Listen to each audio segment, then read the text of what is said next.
Excited about the win over Texas Tech, as I said the other night. Felt like we really took some big steps from the bye week, and after getting a chance to watch the film, you could see some of those positive steps. Still, certainly a lot of things that we need to do better as a football team, and so you're continuing to be excited about the progress we're making in a lot of areas. Also, still continue to be I guess it's just our nature as coaches, but disturbed by some of the things that we're not doing good enough yet, that we got to do good enough a lot quicker. And so a big sense of urgency certainly going into this week, both for just our improvement as a team, and then I think playing a very much improved Kansas squad that's pretty clear to everybody after the way they've played early in the season. So it'll be a challenge. Road conference games are never easy, and this is a group that's got some really experienced players, highlighted by Mike Lee, the safety we've been playing against, seems like forever. It's a tremendous player in their back end. And there's a couple players there defensively, especially in the secondary, that really stand out. Offensively, obviously the two backs, we know those guys, know how explosive those two are, and certainly getting Puka back offensively has made a big difference for them, and you've seen them really do some nice things with him and the other back that are pretty impressive. And so Coach Miles has got those guys playing well and improving quickly, which is no surprise given his track record. So excited to get up to Lawrence and play this game on Saturday. That's it. Through 4 games, Lincoln, what's your thoughts about your defense, and do you think you've really been tested yet? I think we're playing harder, and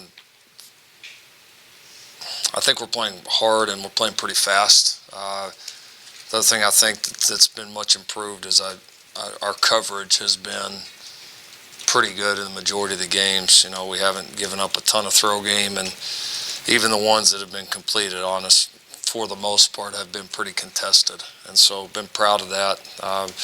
We're playing a lot of people. I think guys are getting better fast. We're still not playing nearly as consistent as we need to. The effort, the toughness mentality, you're seeing that. I thought this last week was probably the highest percentage of a game that we've been able to do that at a pretty good level, but we're still making too many mistakes to play as good as we're capable of. And so, when you get playing great on any side of the ball, you combined a great effort, a great mentality with elite execution too. And right now we haven't been able to find that. We've been able to cover up some of the mistakes that we've made because we play pretty hard, and we've had a lot of high effort plays, and that's part of playing great defense. That's a huge part. And but as the season goes on, as we go through, we've got to continue to improve our execution, and all 3 groups have got to be able to do it together. This last week was an example where we did some pretty good things on the back end. Maybe one of our better games as a whole on the back end. We didn't play very good on the defensive line, and so those. You got to have it all to play great. I mean, you just do. And we've had some games early in the season where maybe the defensive line was our best, and we were just okay, maybe in the secondary, just okay at linebacker. So we're just fighting to be able to combine it all. And there's stretches where we do that, but not enough right now. So I'm excited about the way we're playing. I'm excited about certainly how we've played in some of the short yardage situations. I think a great example the other night, and I know I brought up in the presser after, was, Delaire running down the ball carrier, and then we have a goal line stand right after that. I think that shows a little bit of the psyche. So, we've played some teams, I think, that have some very good offensive players. Will we play better offenses going forward? Yes, but we're planning on getting better too. Chantel? Lincoln, because of injuries and things, you had to move some guys around in the offensive line a little bit. Walker got his first start. How did that look for you? And do you think Ely's coming back this week? Yeah, we've had to play some different lineups there. Some of it's been just the natural competition ongoing with so many new guys and trying to find that best lineup. Some of it has been injury related. I thought it was one of our more consistent games there. Nobody just played outstanding, but nobody played bad. I mean, it was solid. Did some decent things in protection. I thought, Bray handled it pretty well for his first start, especially, a conference game like that and all the importance in that game. I thought Bray did a nice job. I thought Swinson played one of his better games. So we had some, we played Tyrese obviously at right tackle and was excited about him being able to move out there on a kind of short notice and he did a pretty good job. So yeah, I mean, we're developing. Kind of reminds me of a few years ago. We had a couple people early, maybe was it 2016 season where we went down to TCU. We were playing a bunch of guys and we ended up kind of finally settling in and getting some continuity, which was good. But all these guys having to play multiple positions there is benefit to it. It's tough when you go through it, but as you go on down, it makes them better players. It gives us more versatility. Ely's still, day to day, week to week. I think it's a possibility for this week, but it's not a certainty right now. Brandon Drum. Yeah, Lincoln. First, the defensive front. What's your thoughts on them? And then it's a kind of two-part question. I'm talking to Jalen and Neville.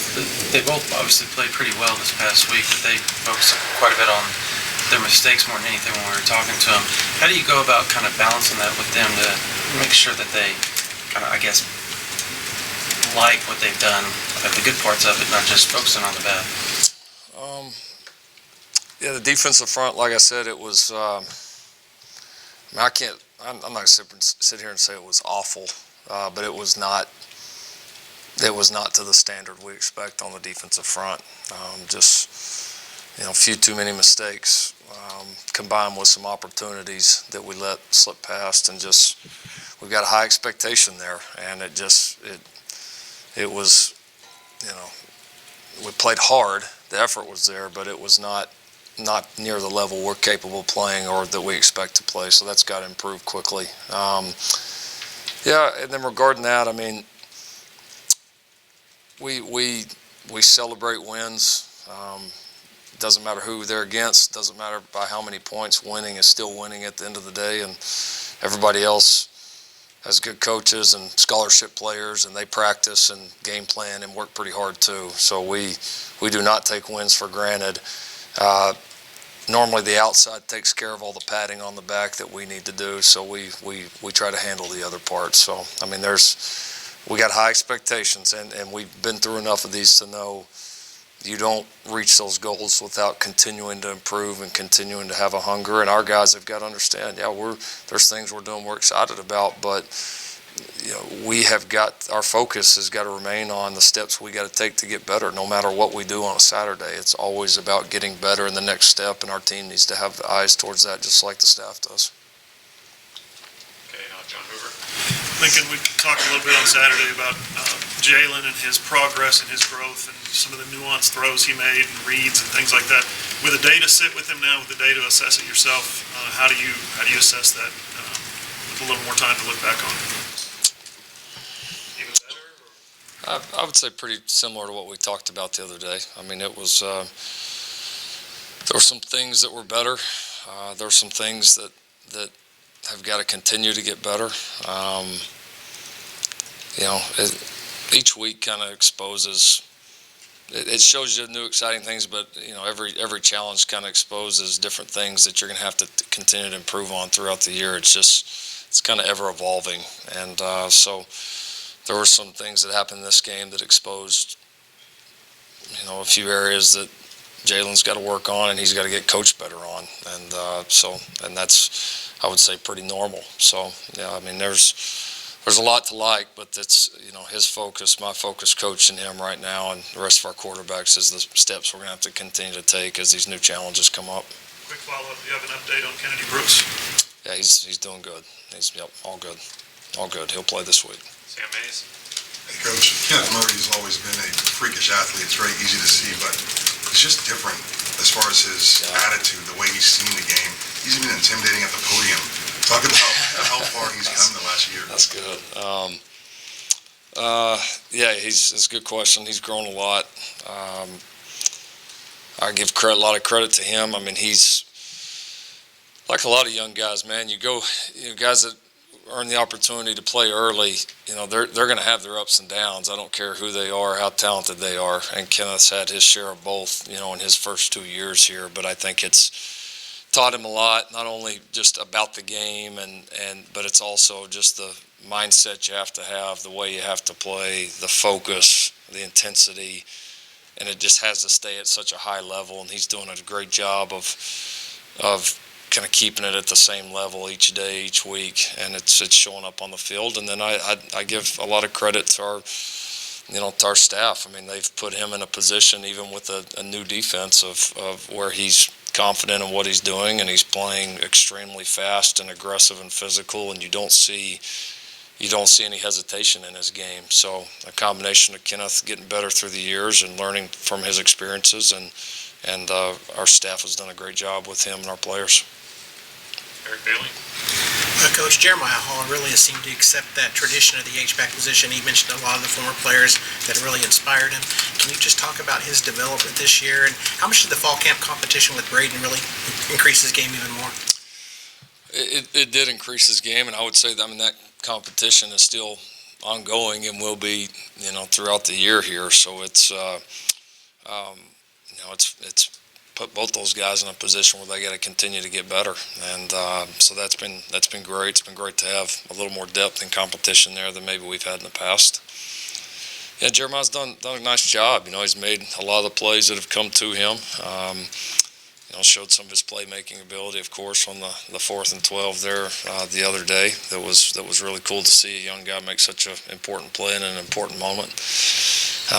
He's got a good natural feel and overall knowledge of what we're doing, and there's a lot of things that we can do with him. And similar to Dimitri Flowers, younger in his career, or at the earlier part of his career, is he mentally.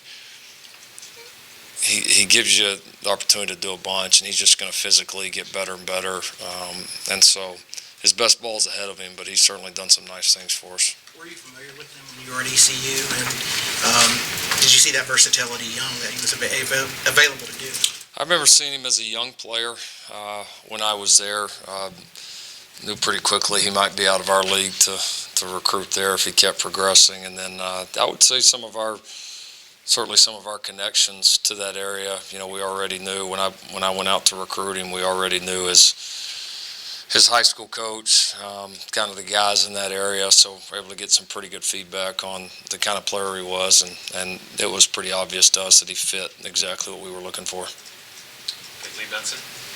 Coach, talking to Jalen, you mentioned that Ian McIver, a crucial member of the team, really impressed by him. Can you talk about his development, how he's gotten to the point where you're playing in meaningful snaps? It's been important for this team. It's you always have those guys. We always sit up here and talk about it before spring ball or before fall camp, that you're always counting on a few guys maybe emerging that maybe I'll say you don't expect, but that really just kind of take the opportunity and run with it. And he's been one of those guys. I mean, start of spring, don't know that we would ever even thought about putting him in a game, and now, as you've seen, we got no hesitation to do it. He has worked his tail off. He's a strong kid. He's learned our offense.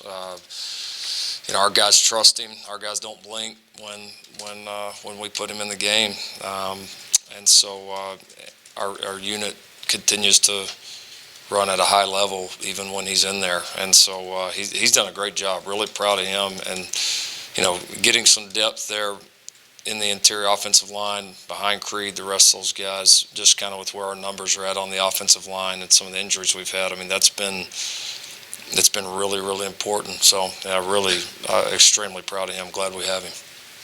Tyler Palmatier. Lincoln, how much Jaden Hazelwood's your third leading receiver now, and how much of that has been his emergence in the first 4 games, and how much of it was pretty apparent to you that he could make this big of an impact this early in his career?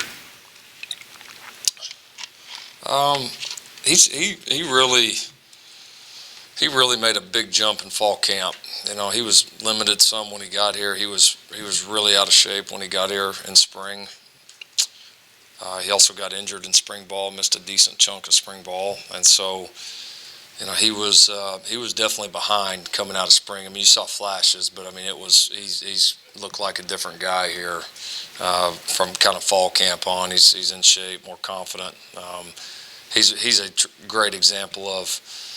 I don't know that he would be making some of the plays that he's made up to this point without having come in midterm. I mean, he's one of those guys that it really served well, and he's taken advantage of it. He's a conscientious kid. It means a lot to him.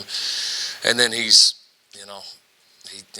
been a good practice player, but tends to even be a little bit better in games, you know, and has been, you know, he's a confident kid when he steps on the field and a competitor. So, you know, he's done a nice job. I mean, all those young guys have, and you know, he's had some opportunities to make some plays, and he's made the majority of them.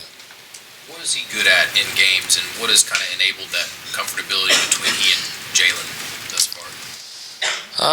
He's pretty aggressive in games. You know, you always look for that with young guys. Do they get in? Are they tentative? You know, are they aggressive? And he's an aggressive blocker. Plays hard. He's done a pretty good job learning all the different things that we do with those guys. He's caught the ball well. He's really done a nice job after the catch. So he's going to continue to. He's, you know, he like kind of all those young skill players right now. Where he's at right now and where you hope they can be, it's a big gap. I mean, he's got so far to go, but it's exciting to see him making some of the plays he's making right now. Chris Billow? Yeah, Lincoln, 4 games in, means we've reached the 4-game red shirt rule. Look at guys like David Agwebu, Marcus Stripling, you know, they've played 4 games, they haven't had a lot of reps. Is this that week where you have that comment, that talk a lot more with a lot of players, and has anyone at this point already been determined you want to sit them out the rest of the way? Yeah, no, you'll have a few this week. I mean, not all the guys have played in every game. We do have a few that have played in the games, and I would, for the most part, the guys that have played in each and every game, you know, we're planning on playing the majority of those guys. We've got a few guys that's still up in the air, you know, that we may potentially, you know, hold on to if the situation presents itself, and you know. So, yeah, we've only got, I would say, maybe 2 to 3 guys kind of in that maybe category. The majority of our guys, we know that we're going to try to stay under the 4 if possible, or we know that we're going to play them. And so we've got a couple that we've had conversations with. They know who they are, that you know, we're going to let it play out. We're going to see, you know, if the right situations present itself, being able to, you know, going ahead and playing them, feeling like they're ready. And then if the situation presents itself where we can redshirt them, that we would like to. So the 4 game is a benchmark, but it's again, those are conversations you have kind of throughout the year now. Ryan Aber? Lincoln, I know that you expected offensive success, but you look at the yards per play numbers up well north of 10 yards per play. How sustainable is that? And 2, I know you're never surprised about successes of individual plays. You're, you know, trying to dial up something at work. Are you ever surprised about the cumulative results and the way that lines out with the numbers that you've been putting up? Yeah, I mean, honestly, you may not believe me. I really don't pay a lot of attention to the numbers. I mean, you know, our staff's been doing it together long enough that honestly we know how we play. You know, like after watching it, a lot of times after the game, I couldn't even tell you probably within 100 yards of how many yards a quarterback threw for. That's like, I just don't think of it that way. Honestly, the first time I look at this stat book, game book, it's like Sunday evening when we shoot my show in there with Dean, and I got to have something to do during those couple of those dead minutes. So I occasionally flip through the book then. But I mean, I look at the post game deal so I can answer some questions and know what I'm talking about. And other than that, I don't look at the stats much offensively. They can be misleading at times. Again, we can watch the film and just know how we play. And I know that's why I know sometimes we sit up and say, want to improve this and that. And then you go look at the stats, you're like, really? And we just look at it different. I mean, I think we have a feel for, what our best looks like, and we're not anywhere near that. And again, the stats don't always tell the whole story. So I don't know what they suggest. I mean, everybody's going to get their own opinions from it. I know we can play a whole lot better, and we're going to need to. There's great competition coming up. People are going to evolve. Other people are going to get better. We are going to have to play our best ball in the future, no doubt. Keegan Renault. Yeah, asked you Big 12 media days about Jalen at the line of scrimmage and making calls. Seems like he's gotten more comfortable with that through 4 games. Where do you feel like he's at in the comfort in your offense? Definitely getting better. I mean, nothing replaces, going out there and doing it. I think, just more ownership of it. I think he's starting to feel, maybe more in charge, more in command of it. Being more comfortable, communicating better. I mean, all those things make your job easier. And so I think it's becoming a little more natural for him. So it's still a fight every week to get him better and get him ready. But he's certainly come a long ways, and he needs to, as far as he's come from day one to now, he needs to make a similar jump between now and the end of the season. Gary Murdoch. Lincoln, I know you bring Jalen in, and you know what kind of quarterback he is, but he hasn't run your offense. How much did you just look at him and say, I know what this kid's intangibles are, whatever he can't do here, maybe that, makes up for it, or hard work, or whatever? And I guess just the last 3 quarterbacks you had, how big a key is that to your success, just the intangibles of quarterback? Well, the intangibles are they're high up there on my list, certainly. I mean, that's I don't think you can replace that. I don't think you can get around that. I mean, your quarterback's got to have that. I mean, just the pulse of the team, so much of that comes from the quarterback. I mean, it just does, just the way the sport works. And so I think, whatever you want the personality of your team to be, you better look at that guy pretty early, because he's going to tell you a lot. And so, no, I mean, his experience, his handling adversity, all the intangibles that you figured a guy like that would bring. I mean, that was no doubt a factor, but there's a lot of guys that would bring a lot of intangibles over here that would have no chance in hell of playing quarterback for us. So I mean, you had to see the skills too, and the skills. I mean, I felt watching him that all the skills were there to be a really, really good player, and there was really good intangibles there. So I kind of looked at it the other way. I didn't say, well, what can he not do? I kind of looked at it and said, like, why could he not work here? And I didn't have a very good reason. So I figured that was a pretty good indicator. Eric Bailey. Lincoln, California passed the Fair Pay to Play Act, which give players a chance to profit from their name and likeness. Do you have any thoughts on how that could impact the game? Well, it's going to impact it. If it does in fact happen. I know it's several years before it goes into effect. It'll be interesting to see. I don't know. I don't know that I've put a ton of thought around it right now. We've got a little time to do that, but we got to be real careful. We got a pretty good thing here, so we're going to have to be, hopefully, all these individual states, all the different people making decisions, governing bodies, our government, anybody that's involved. I would hope that, for the sake of sports and all that's good with college sports, that everybody didn't just think about themselves or trying to win a vote or this or that. I hope everybody really thinks about the big picture view of this, because this is it's a big deal, obviously. So, we got a great thing going. Hope we don't screw it up. Sam Brown. Coach, obviously I don't want to make any assumptions in terms of the Kenny Brooks situation about where he is in terms of recovery, but given the situation, how big of a week is this for a guy like Ramondre Stevenson, who's been fighting for reps and slowly gaining more reps as the season has gone on? And what confidence do you have, given what you've seen so far, that he's going to be able to take advantage of that opportunity? Yeah, I've got high confidence in Ramondre. He's done a great job learning. I think each week we get more and more comfortable with him executing our entire offense.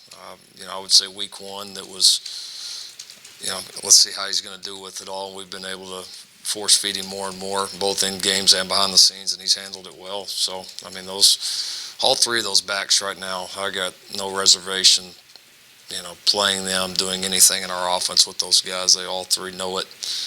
They all three, are ready to play. They're fresh right now. They're running well. So we got a good little trifecta back there right now, and Ramondre's done a great job picking it all up. John Hoover. Jalen came in earlier and he said, I'm under the weather. His voice is obviously busted or whatever. I'm sure he's going to be fine for the game. You've been through this before where you had to get a quarterback through some kind of sickness, bigger stakes last time. But I'm curious, from a communication standpoint, you talk to him, he talks to the team. If he doesn't have a voice on Saturday, how does that work? How do you adjust, or what do you do different? Yeah, we've got kind of some contingency plans in place for it, just because it can happen. Like you said, we've dealt with it before, so I don't know that I'd go into great detail about it, but we got a plan to still be able to operate if we weren't able to talk. Tyler Palmatier. Lincoln, with what's transpired at the kicking position the last couple weeks, have you given any thought to reopening the competition on that spot, and who do you expect will play there Saturday? As far as reopening it, to me, it's it's kind of always open. It's if you think somebody's doing a better job than the person you're playing with at any position, we're going to make that change. I do. Obviously, this situation presented Gabe an opportunity, and Gabe did well with it. There's no question about it. So we'll evaluate it as we go through the week, and just put the best guy out there that we think's ready to help us beat Kansas. Did you, I'm sorry. You went old school. He's getting a little entitled, Mike.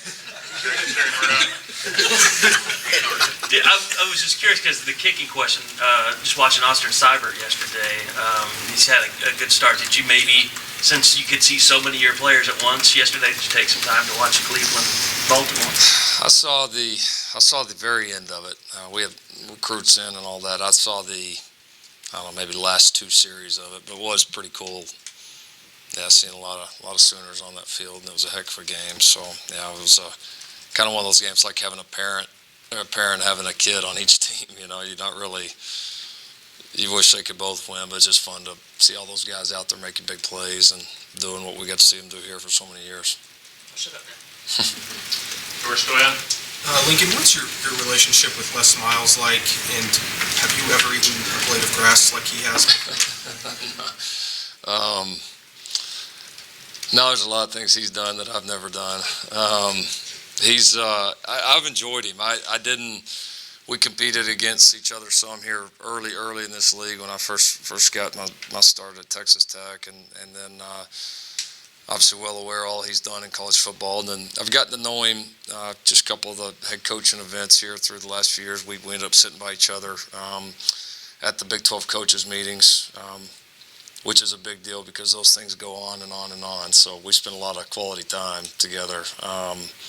He was fun. I enjoyed him. He's got a kind of a fresh, unique perspective on a lot of things. Very, very personable. I enjoyed visiting with him. I'm sure we'll get to know him better here, over the years as this thing goes on. But he's got a lot of respect for what he's done. Obviously all the stops he's been. He's been highly successful. Has a unique way of attacking it and has no mind and doesn't really care about the outside, just does what he thinks is best, and you got to give him credit, and he certainly made an impact in this Kansas program in a short amount of time. All right, unless Kerry has another, we'll close it out today.